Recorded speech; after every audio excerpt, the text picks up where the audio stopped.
hello, what's up, guys? Welcome back to my YouTube channel. So, this is a Success Stories YouTube channel.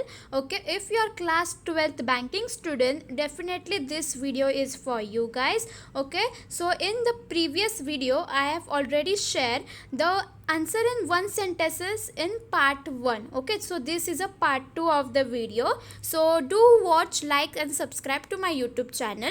Okay, so let's start. First one, what do you mean by dock warden?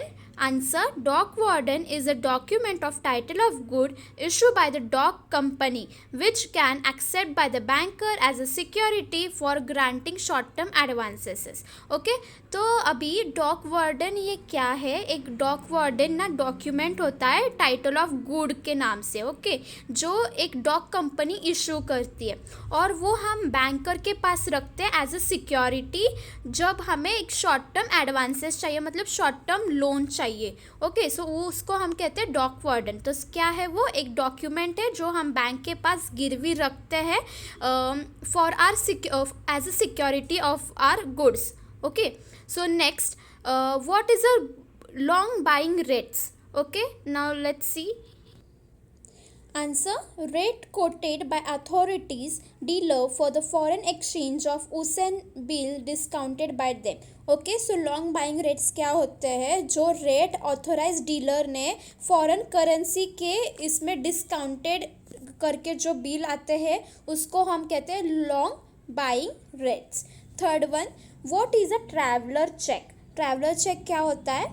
Answer: traveler check are similar to the circular notes only with the differences that they do not require letter of indication or identification. मतलब traveller cheque जो वो check होते हैं same similar होते हैं circular notes के जैसे. जो अगर हमें ट्रैवल करना है बाहर के कंट्रीज़ में तब हम ये चेक हमें काम में आते हैं. ओके, क्या? Traveller cheque. और वो सेम होते हैं सर्कुलर नोट्स के जैसे, सिर्फ उसमें डिफरेंसेस क्या होता है कि वो it do not require letter of indication and identification. Next, fourth, what is a stale check? This is an important question. Usually the life of a check is for the 6 month. After the date it is issued, it is called as a stale check or outdated check. मतलब क्या? Stele check क्या होता है? एक life of a check होती है. Okay, एक check की लाइफ 6 मंथ्स होती है. अगर उससे आगे की डेट होगी उस चेक पे तो उसे हम स्टेल चेक कहते हैं. It is also custom to the banker not to pay the cheque with is present as a certain period of time. What is domestic trade? A trade held between the boundaries of the same country is known as an inline or domestic trade. Both the parties, buyer and seller, are from the same country. So domestic trade क्या होता है? जब trade held होता है between the same country. For example, India में अगर मुझे कुछ माल बेचना हो महाराष्ट्र से गुजरात में, अगर गुजरात से कुछ माल आ रहा है मुझे महाराष्ट्र में, महाराष्ट्र से कुछ जा रहा है दिल्ली, दिल्ली से जा रहा है for example in Chennai.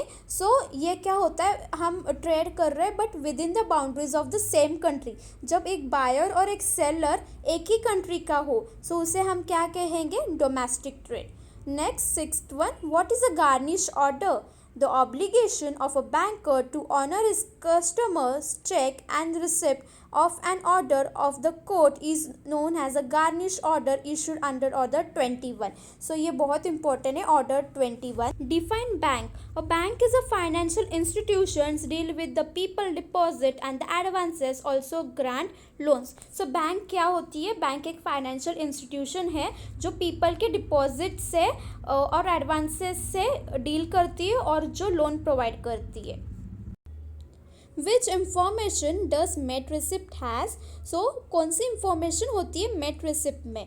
So answer is name of the vessel, date of the shipment, description of packages, marks and numbers. So ये 4 आइटम्स होते हैं. आपको ये 4 ही आइटम्स लिखने हैं क्योंकि हर एक हाफ मार्क कंटेन करेगा. ओके, अगर ये क्वेश्चन 2 मार्क्स के लिए आया तो. Next, 9th, mention any two types of bill of exchange. अभी दो टाइप के बिल ऑफ एक्सचेंज क्या होते हैं? So the first is the Usain bill and second is the inline bill. अगर उन्होंने कहा ये क्वेश्चन सेम अगर 5 मार्क्स के लिए आया तो आपको वो एक्सप्लेन करना पड़ेगा। अगर ये 1 मार्क के लिए आया then it's okay if you write usance bill and inland bill. Next 10th, what is a foreign trade? Foreign trade क्या है? Answer, foreign trade is the exchange of goods and services between two countries in the international market. अभी जब एक country से दूसरे countries में लेन then होता है उसे हम फॉरेन ट्रेड कहते हैं। मतलब इंटरनेशनल मार्केट में हम जब हमारा कुछ देते हैं और उस मार्केट से भी हम कुछ लेते हैं, so that is called as a foreign trade. Thank you so much guys for watching this video. So this was a part 2 of banking 1. Now the next video will come of the banking 2 question and answers of 1 mark question and answers. So please like, share and subscribe to my channel for such videos. Thank you guys. Keep learning, keep watching.